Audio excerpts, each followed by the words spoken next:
Under the scorching Babylonian sun, a boy stands barefoot on blistering stone, his eyes blindfolded, a single red cord tied tightly around his waist, the color of sacrifice. The mark of innocence. Incense coils in the air like smoke from a battlefield, thick with the stench of burnt meat, old blood, and something far more ancient fear. Towering above him rise the steps of the ziggurat, and beyond that, the gaze of the god Marduk, carved in obsidian and gold, staring down through time. The priests descend, silent as death, their lion-faced masks gleaming. One carries a bronze instrument, curved and blackened by fire, still slick with oil. No one speaks. Words are useless here.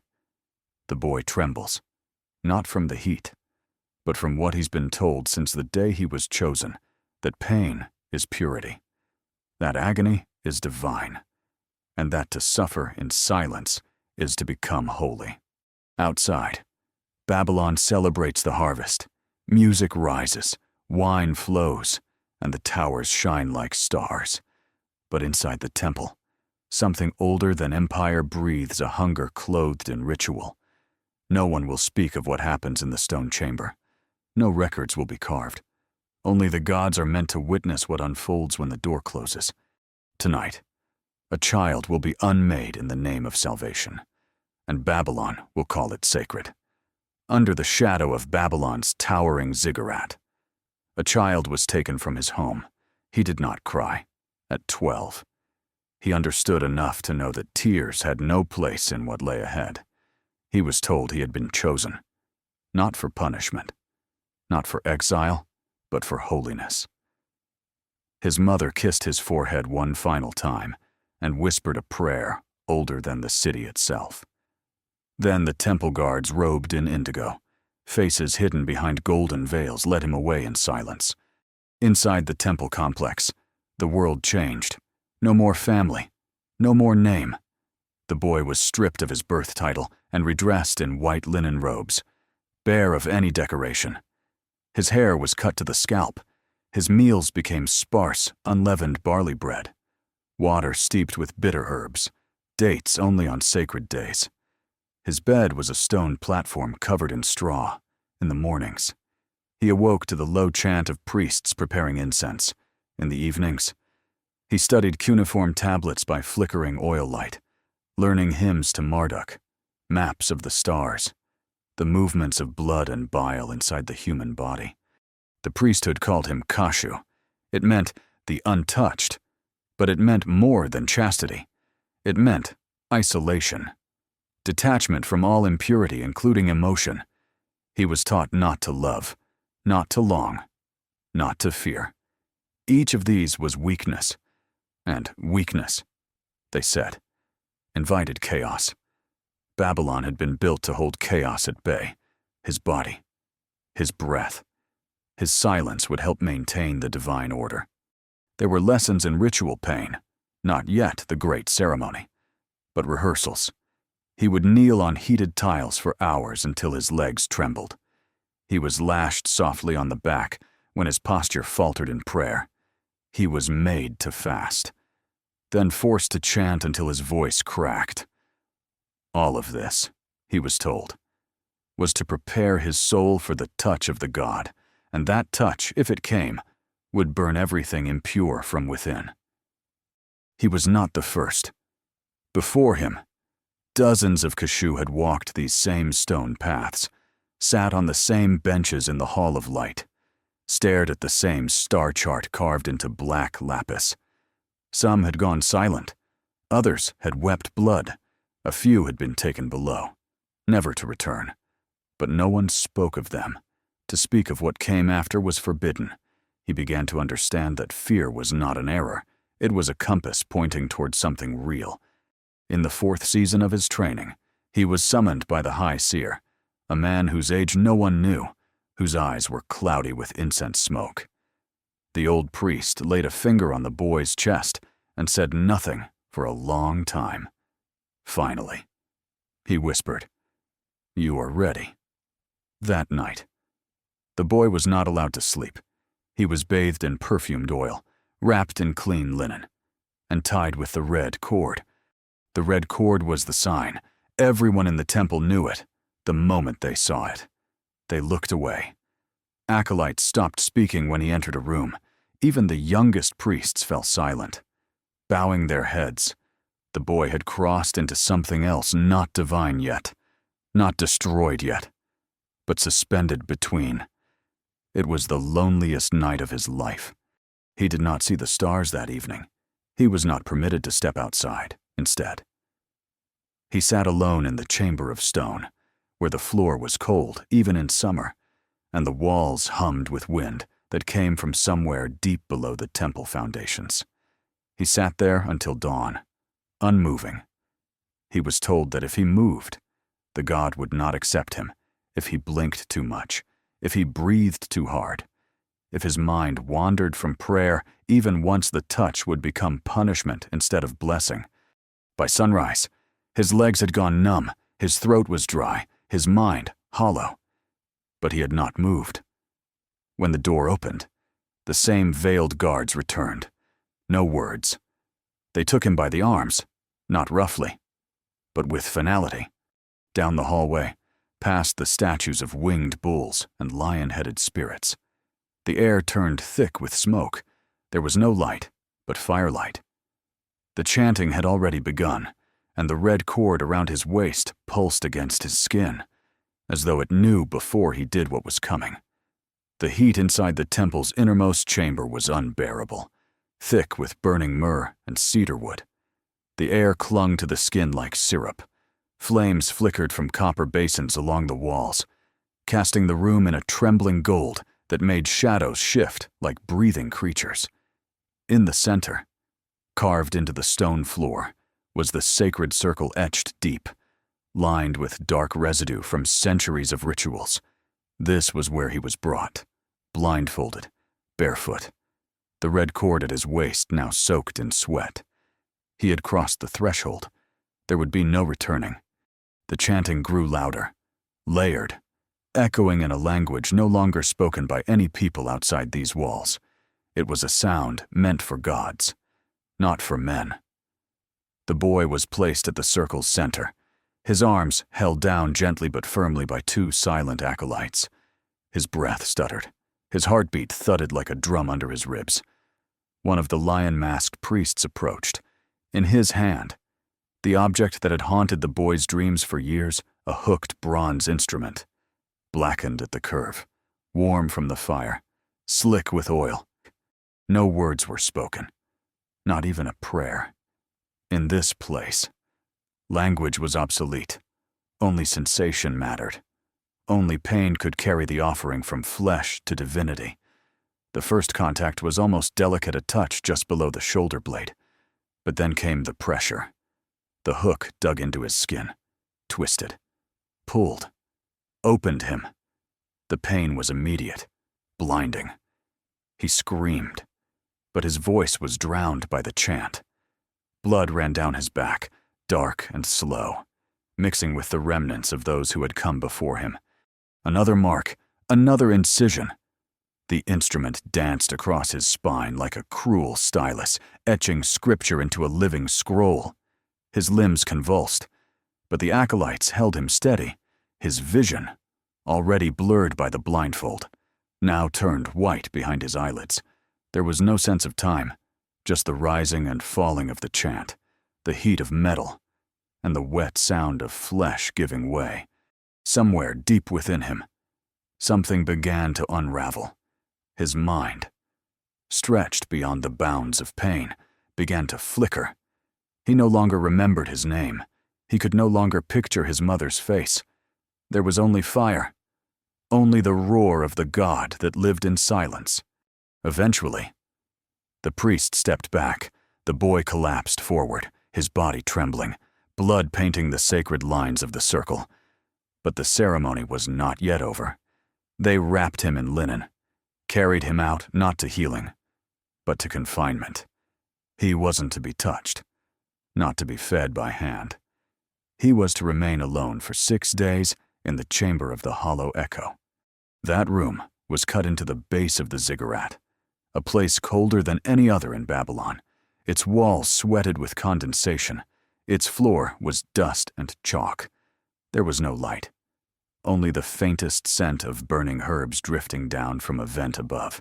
He was given bread so stale it broke apart in his hands, and water that tasted of copper. The only sound was his own breathing, except, at times, the faint whisper of voices from behind the walls, whether they were real or remnants of pain. No one could say. He did not speak during those 6 days. He barely moved. His hands, wrapped in stiff linen, shook with fever. The wounds on his back swelled and cracked. But what changed most was his silence. It deepened, not the silence of obedience, but the silence of absence. His eyes, when he opened them, held no recognition. They drifted, unfocused, as though seeing something the rest of the world could not. When the priests returned to retrieve him, they found him seated upright, but unmoving, like a statue left in an abandoned shrine. He said nothing as they dressed him again, this time in a ceremonial robe of deep blue. He did not react when they combed his hair or painted his eyelids with sacred ash, even when the red cord was tied around his waist again, tighter than before. His breath did not change. He had survived Ku Erish, but survival was not the word the temple used. The priests called it elevation, transformation, a body broken open so that the soul could be filled with something otherworldly. But in the quiet of the acolytes' quarters, someone whispered what no priest would admit: the boy who entered the chamber was no longer the one who emerged. Something had been taken, or worse, something had been left behind. ChatGPT John Noy. When he was brought back into the light, the city was waiting. They had prepared for this day. Fresh palm leaves lined the temple gates. Musicians stood ready with lyres and drums, and clay amphorae filled with date wine rested along the streets. Babylon rejoiced, for their Kashu had emerged alive. To them, it was proof that the gods still watched, still listened, still accepted. A child had been broken open and remade in their image. That meant the crops would grow, the rivers would not rise in rage, and the stars would favor the empire. The boy was paraded through the avenues, seated atop a wooden platform carried by 8 men. He did not wave. He did not smile. His hands rested in his lap, limp, fingers twitching faintly with some lingering tremor. His back was covered by a long blue cloak, but beneath it, the wound still wept through the linen wrappings. His skin, pale from confinement, shivered against the hot breeze, and though the crowd chanted blessings, tossing flower petals and burning herbs in his path, he did not respond. His gaze stayed distant, fixed not on the people, nor the gods, nor the golden statues rising at every corner, but on something no one else could see. That evening, in the temple's highest chamber, he was fed by hand for the first time in nearly a year. Soft fruit soaked in honey, lamb roasted with cinnamon, pomegranate seeds scattered on golden plates. The high priests sat around him, observing in silence. He chewed slowly, methodically, as if tasting something for the first time. There was no joy, no confusion, only function. His throat moved. He swallowed. He lived. That was enough. After the meal, he was led to the Hall of Reflections, where he was to spend 6 nights alone under the gaze of the divine effigies. The room was encircled with polished obsidian mirrors, each one inscribed with prayers, each one facing inward, so that the Kashu would see himself from every angle, not just his form, but his transformation. What stared back from those black surfaces was not a child, it was a relic. Skin taut, eyes ringed in shadow, a faint tremble in the jaw, like a cracked statue trying to speak. He did not sleep in that room. He sat cross-legged on the stone floor, surrounded by his own reflection, watching himself flicker under torchlight, occasionally. He would move his lips as if murmuring something, but no sound escaped. On the third night, a temple acolyte claimed to have seen him standing, one hand against the mirror, forehead pressed to the surface. No one else witnessed it. By morning, he was seated again, motionless. The priests said nothing. These were sacred signs. They called them visions. But the boy had not spoken of visions. He had not spoken at all.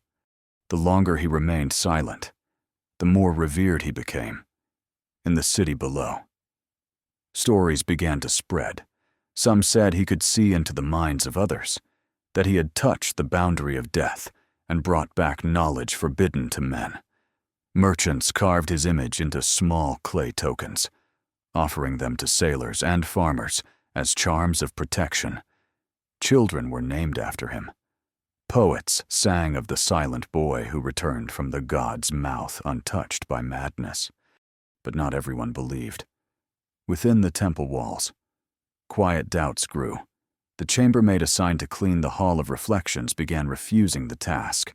She claimed the room never cooled, even at night, and that when she entered. The mirrors seemed to hum. One of the younger acolytes who had assisted in the ritual left the temple entirely. He never explained why, only that he couldn't be near the kashu without feeling watched. Among the inner circle of priests, a debate formed, not spoken aloud, but present in every look and hesitation. Was the boy still whole? Had the god truly entered him, or had something else? A shadow of doubt crept through the halls like incense too thick to escape. But the rituals continued. The appearances were maintained. Faith, in Babylon, was not a matter of feeling. It was obligation. It was law. On the sixth night, the kashu was led once more into public view. He stood beside the high altar, hands folded, eyes open, lips parted, but unmoving. A hymn was sung in his honor, recounting his suffering, his silence, his sacred endurance. Yet those closest to the platform could see the way his fingers twitched sharp, sudden spasms that pulsed in rhythm with nothing. And when the chant ended, for a brief moment, he looked upward, not toward the god's statue, but toward the sky, toward nothing. He did not bow, he did not weep, he did not glow with the blessing that was promised. But the people clapped, the priests nodded, the empire turned its gaze elsewhere, and the boy remained, still wrapped in blue, the red cord now tied not just to his waist, but to the unspoken expectation that he would carry this silence forever. ChatGPT John Noy, the first sign, came quietly, almost unnoticed. A priest, seasoned and stoic, found a strip of linen cloth soaked through with blood hidden beneath the floor mat in the boy's chamber. It was folded, as if placed deliberately, not discarded. Days later, a temple scribe reported strange symbols carved into the edge of a sandstone basin, symbols not part of any known liturgy, not translatable into the language of gods or men. At first, these incidents were dismissed, dust from a fevered mind, perhaps harmless residue. But the signs grew. Another kashu, older now, long thought to be stable, was found in the garden of the inner sanctum, naked and trembling, having carved concentric circles into his forearms with a sharpened reed. When restrained, he screamed words that no one recognized, but which echoed faintly of the ceremonial tongue. He would not stop trembling. When he slept, he spoke in fragments of tunnels beneath the altar, of something moving where light had never touched. The high priests tightened control. Meals were restricted. Meditations extended through the night. Fasting became a monthly requirement. They spoke of purity being tested, of loyalty through suffering. But among the lower ranks, the servants and minor scribes, fear spread. Whispers returned to the incident of years prior, a boy only 13, said to have died during the coup Erish. His body, never displayed. His name, never carved. His chamber sealed and never used again. A young attendant, barely past his own childhood, claimed to have seen the current Kashu wandering the hall before dawn, not walking, gliding. His feet had not touched the ground. No one believed him. But the boy's father, now aged and half-blind, sent a private offering to the temple a week later. It was a small, sealed jar of wine and a prayer carved into a clay tablet. Keep him from darkness. Let the gods speak through him, not around him. Still, the Kashu said nothing, not to the priests, not to the acolytes, not even to the divine statues that stood silently watching over his sleep. His eyes grew darker at the edges. His lips cracked even though he drank water daily. On his palms, calluses formed not from labor, but from clutching something invisible. His hands often shook in stillness, not when moving. Then came the incident on the western terrace. A group of acolytes had gathered to recite the seasonal hymns when the Kashu appeared, unsummoned, barefoot and half-dressed, his ceremonial robe torn at the collar. He stood for a moment in the doorway, unmoving. The music faltered. When the eldest acolyte stepped forward to speak, the boy simply turned and walked to the edge of the terrace. He stood there, staring down at the Euphrates, and whispered a single word. No one could hear it clearly, but they remembered the shape of his mouth, something sharp, short, final. He did not jump. He walked away, returning to his quarters without acknowledgement. But the silence left behind on the terrace lingered long after. By midsummer, 3 Kashu had been removed from public sight. One was said to have attacked a priest during morning offerings. Another had taken to writing in blood, not ink, using his own fingernails. The third disappeared entirely. No announcement, no burial. The temple began to lock certain chambers during daylight, placing guards where once there had only been oil lamps. When questioned by the palace emissaries, the temple denied anything unusual. The rituals, they said, were being refined, elevated. Suffering was expected in sacred transformation. They quoted ancient doctrine, invoked the oldest hymns, named dynasties long dead. But outside the temple walls, Babylon began to stir. Market vendors spoke in lowered tones. Fishermen made signs of warding when passing beneath the temple's shadow.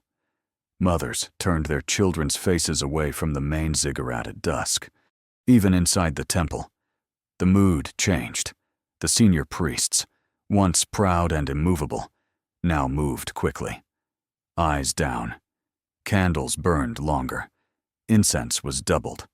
Offerings increased. It was not devotion. It was precaution. The Kashu's chamber was moved to the base of the ziggurat lower than any sacred hall, past even the bone vaults and water chambers. The entrance was sealed with bitumen. Only one acolyte was allowed to enter daily, and never alone.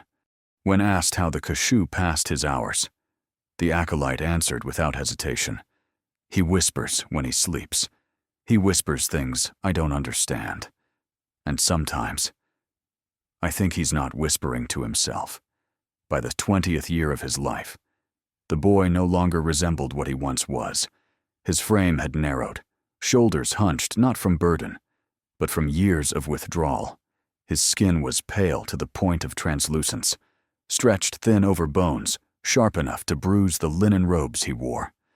Sores bloomed slowly across his arms and back, some festering. Others scabbed in rigid constellations no healer could interpret. No physician was permitted to examine him. The body of a Kashu was sacred and untouchable, even in decay. He no longer stood upright for long. Movement came in slow, stuttering phases, like a broken puppet led by invisible strings. He rarely ate. He slept in brief, trembled intervals, curled beneath blankets that had to be changed weekly for the scent of mildew and blood. The only light he allowed into his chamber came from a single oil lamp, placed at the far corner, flickering against the wall like a heartbeat losing rhythm. It was said that the lower chambers of the ziggurat had begun to change. The stone, once cold and solid, now sweated in the dark. Walls that once bore only inscriptions of praise now showed streaks of crimson and gray salt, or blood. No one could agree. The acolyte assigned to him refused to stay past sundown. He reported sounds coming from behind the bricks, breathing too slow to be human, cracks that widened on their own. In the silence, the Kashu whispered not to the gods, not to himself, but to the empty air. His voice was hoarse, reduced to fragments, names that weren't names, numbers without order. Once, the acolyte asked what he was saying. The Kashu looked up, and though his eyes barely focused, he replied with quiet certainty, "I'm repeating what was whispered into me." That answer spread through the temple like rot beneath a foundation. Priests tightened their ranks. None dared descend to the chamber alone. Rituals grew more violent.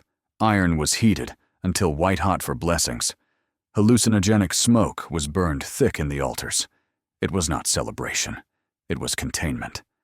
But even the high seer, once the unshakable mouthpiece of the divine, began to falter. His hair fell in clumps. His hands shook as he poured oil. He was found praying on the floor, lips moving in silence, eyes fixed on the wall as if expecting it to speak. One evening, near the festival of Akitu, a servant found the Kashu collapsed beside his sleeping mat.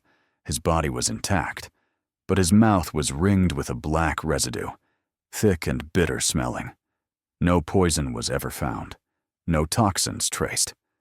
The priests gathered quickly, cloaking his body in ceremonial cloth, chanting verses lost to all but the oldest tablets. But the body remained cold. His chest did not rise. There was no procession, no mourning rites. The Kashu, so long revered as the god's vessel, was buried not in the sacred crypt, but beneath a pile of shattered offerings and burnt refuse. No marker, no name, just dirt and ash. That night, something shifted in the temple. The candles would not stay lit. Offerings spoiled before sunrise. Clay jars cracked without touch. Several scribes refused to return to their posts.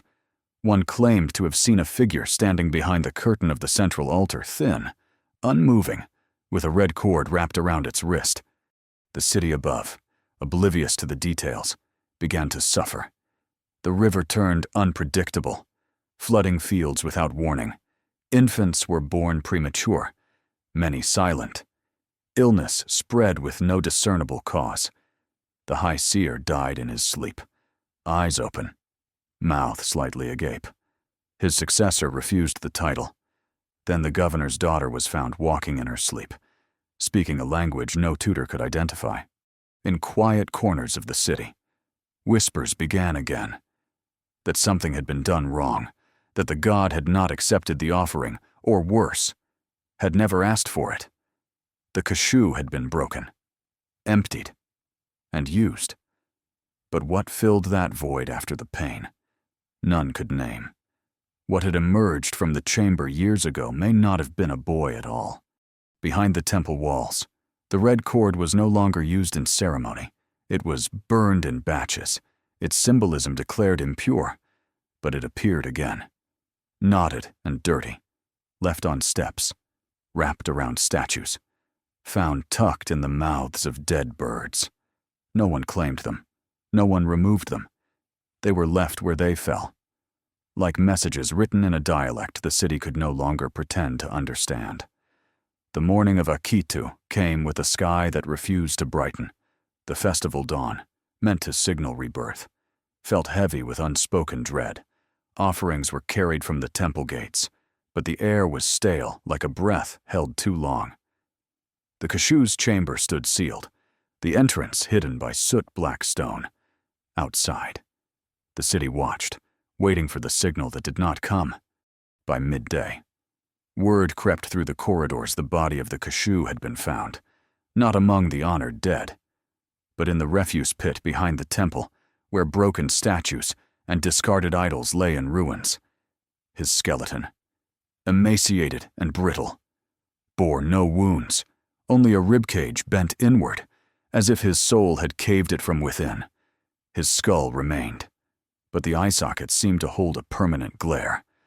Lips parted in eternal silence, priests clustered around, faces pale beneath their veils, chanting lines meant to sanctify what was already profane. They buried him in the night, beneath rubble and broken clay. No singers, no mourners, no prayers, just shovel and dust. The city slept while the earth swallowed his unmarked grave, and while the world outside joined in celebration fireworks over the Euphrates, rivers lit with floating torches, feasts laid out in tents, the temple was empty. No one dared speak his name. Within weeks, temples fell silent. The ritualists refused ceremony. The grand altars, once littered with fruit and incense, stood abandoned, their steps cracked. The high priest vanished. His robes were found draped over a ziggurat stair, stained with candle wax and nothing else. The acolytes scattered, some leaving the city entirely. A few claimed the god's presence had left the place. Others said something worse had taken over. Babylon changed. The river swelled beyond its banks. Fields rotted before harvest. The year's births carried strange marks, eyes too close together, mouths twisted in silent screams. Children cried themselves to sleep, haunted by dreams of hooks and red cords. Adults woke, choking on memories they couldn't name. The city's pride became its burden. The memory of that boy began to fade from official record, erased from temple lists, buried in clay vaults. But among scholars, whispered fragments remained, blood within the bloodless, echoes beneath the stone, a cord that binds the living to what lies beneath. These phrases were found scratched onto discarded tablets, hidden in storerooms or behind broken reliefs. A generation passed. Babylon fell to outsiders. Empires rose and fell on the same soil. Yet the ziggurats stood, skeletons of memory. Occasionally, a scribe would uncover an inscribed shard or a tarnished bronze hook. They would record once. A boy was chosen. He endured. He went silent. And then he died alone. What they couldn't record was why, or what came next. His story remained unwritten in textbooks, untold in sermons and celebrations. It drifted like a ghost through the narrow alleys, where cats wove between ankles, trailing shadows, and late at night, when the wind blows from the river toward the ruins, you can almost hear a whisper, a single sound, too soft to understand, but unmistakable in its presence. It is neither prayer nor lament. It is something older, something that slipped through the cracks of holiness and remained, a breath caught between life and death. And if you listen closely, you might hear the faintest rustle of linen and a whisper that some offerings are meant not for the gods, but for what lies beneath. Centuries have passed, and Babylon lies beneath layers of dust and stone, buried not just by time, but by the silence of those who chose not to remember. The boy's name, if it was ever spoken again, never reached the hands of scribes. His body, entombed without mourning, left no legacy but decay. And yet his presence lingers in the fractures of clay tablets, in the gaps between recorded reigns, in the dark corners of temples where the light no longer reaches. Some say the rites that consumed him were acts of piety. Others believe they were a system's last desperate grasp at control, cloaked in the language of salvation. But what cannot be argued is the cost. His life was taken, slowly and ceremonially, under the pretense of divine necessity. But when he died, the gods did not speak, the river did not retreat, the city did not rise. What remains is not a tale of faith rewarded, but of silence, weaponized, of purity distorted into pain, of bodies offered to structures too proud to see themselves collapsing. He was a vessel made empty, and in that emptiness, something else took root. His voice was taken, his image erased. But history is not always written by the survivors. Sometimes it is carved into the silence they leave behind.